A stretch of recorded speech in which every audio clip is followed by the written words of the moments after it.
Hello and welcome back to ServiceCon 2025. I hope you love that roofing road trip. We had so much fun. My name is Heidi Ellsworth and we are counting down. We've had 2 great days here in Houston, Texas, but we definitely left the best for last. And I have to say, we have Mr. Tracy Donalds here. I am so excited to just, we can kind of like the down low of the last 2 days. Right, we've seen everything, so now we get to have all the best comments and stuff like that. I know, we can really talk it all through. So, okay, why don't you start with an introduction for everybody? Tracy Donalds, Service First Solutions. What we do is we help people start, grow, and scale their commercial service departments. Yeah. And that's why we're here at ServiceCon. And you were having so much fun on the stage with Greg Hain. It was so fun to watch you two. Yeah, we used him when I was at K-Post a while back, and I love Greg. And he's full of fire. He's full of energy. And I just love interacting with him and sitting there. And it was like we were almost fighting over the microphone and being like, oh, well, you gave me an idea and you gave me an idea. And it kind of took me back to when I would have my weekly call with him and we would just spitfire ideas back and forth and do the best we could to grow the service department. You could feel that. That was really fun. I have to tell you, I loved your presentation. I thought it was so good. I really loved how you went from, 2 people in the service department to 5 and beyond. I think it really kind of helped people because there were a lot of contractors here who are at 1 truck and are trying to figure out how to grow and what to do next. Can you share with everybody a little bit of your philosophy and really what you're helping teach to these service departments? So really what I want to concentrate on this time around was the internal processes and the internal teams that you have to support your trucks. Yeah.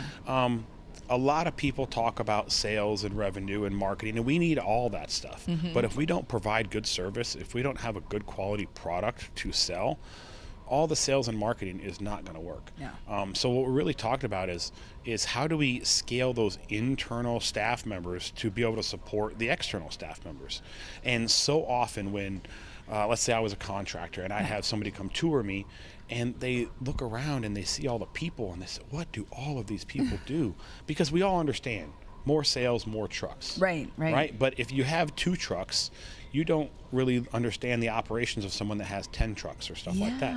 So what true. So what I really want to do is just go through and kind of outline how that internal team grows, how we disperse those duties, those roles, and how we really grow. And like we say, take that food truck and turn it into a Chick-fil-A drive-through that's fixing roofs. Yeah, which is what you're doing. I mean, it's phenomenal. Now, so let's kind of and you said this, we talked about this a little bit on the stage, but really having listened to all of the presentations, the peer groups we just are sitting in, the questions the contractors are asking, all the fun networking that has been going on, what are some of your key takeaways from the last couple days? So key takeaways is documentation. Everybody talked about documentation, how about how important it was or how much it had helped them once they finally took the time to document what their processes were. Yeah. Documenting your process not only helps you solidify them and find the gaps, but now it helps you train the next round of people who have to follow those processes or hold them accountable. Right. So documentation was a big one. And the other thing this isn't really specific, but it's more general, is just how many different ways there are to be successful. Yes. Oh, I love that. And that's why I think this ServiceCon is so important, because in a big roofing association or a huge convention, you're not going to get the people to specialize in a service department like this. But to hear this many of your cohorts of the people doing the same exact thing you're doing and hearing how they're being successful, there's so many ways to be successful. And a lot of times that is driven by region or customer base or size of company. And or type of work. If we don't interact with other people and say, hey, here's what's successful for me. Here's maybe some of the hurdles I'm facing. What's successful for you? What's a hurdle you're facing? Maybe I've jumped over your hurdle. Right?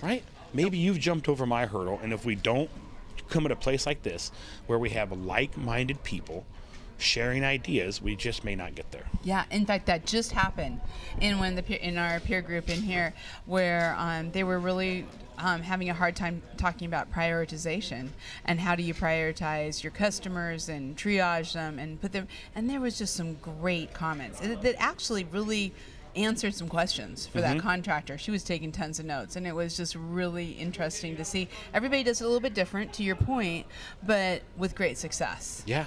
When I led off my presentation, I gave a quote that's in the book of the peer group. We gave a book to our peer group members, and it's got a quote in there, and I'm not going to remember it exactly, but it's something to the effect of, surround yourself with like-minded people who inspire you. Yes. Spend time with them, and it will change your life. Yeah. And I really believe that could almost be a motto of ServiceCon. Right. We talked about, that was talked about through a number of presentations, and I loved that. I loved that, who are you surrounding yourself with, and how is that helping for your success? And that really goes into your peer groups. So I want to talk a little bit about your business and your peer groups. Share a little bit about, I know a number of the contractors in your peer groups, and they're pretty awesome. So talk a little bit about the success of that and the growth that you've seen. Yeah. So sometimes we just need a group of professionals to bounce ideas off of, right, and really open up. And sometimes we can't even get that within the walls of our own roofing companies, because service is such a different animal. Yeah. So for our peer groups, what we do is we take 8 to 10 contractors from around the country, non-competing contractors. Yeah. We take 2 representatives per company, and we put them on the same Zoom call, an hour and a half a month, and we put them in the same room for 2 days every 4 months, so 3 times a year. That's great. And we share best business practices, share hurdles. It's really like an intense strategic planning meeting each and every time, to where you're getting, here's 7 ideas to help me grow, or here's a problem I have. Does anybody have a solution? And within 30 minutes, I've got 5 possible options to try to tackle that problem. That's awesome. And when you go back and you realize that I'm not alone, right, there's tons of ways to be successful, and I feel safe making a decision because I have a trusted group of people to bounce that off of. Yes. Right? We've really seen people take that out and be energized and take that back to their businesses, and they're growing faster because we're growing together. Right. And they have the confidence. And they also, we saw that in the peer groups in here, being able to take information and data back to ownership, to really say, look, this is what other people are doing, and they're seeing success. So I'm not crazy. This is what we need to do. Most definitely. That data, especially if you're trying to convince the owners, sometimes the owners just want service to happen and take care of our customers and don't bother us up here in the front of the building. Exactly. Right? But if you can take that data, that information back to them and say, hey, here's the money we're leaving on the table because I don't have the pieces I need, whether that's a truck or people or a tool or a software. Here's where it could help me. That's so excellent. So I can tell you right now, Service First has a full directory on Roofers Coffee Shop where you can find all this information. Tracy and I have done some great podcasts. There is a wealth of information and knowledge out there that Tracy has throughout Roofers Coffee Shop, and we have it on Coatings Coffee Shop and Metal Coffee Shop because it's just good stuff. Yep. Just bottom line. What do you see kind of for 2020? Let's leave it with everybody here. We just had a great ServiceCon. Everybody's going back. It's March. We're going into season. What do you see for 2025?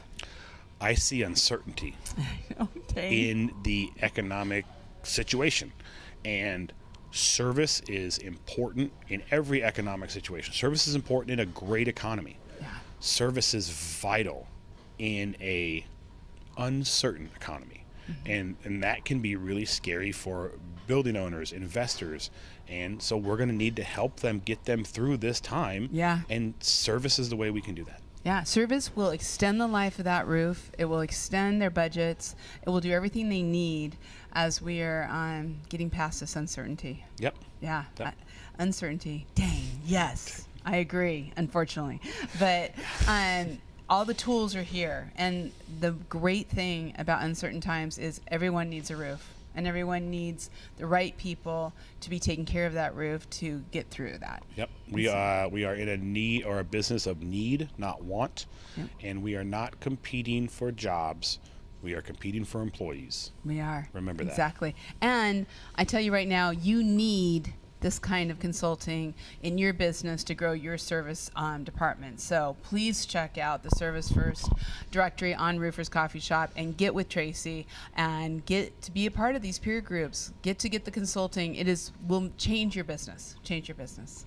Thank you very much. Thank you. Thank you. And thank you all. We have one more wrap up coming up, and then we're off for the weekend. So stay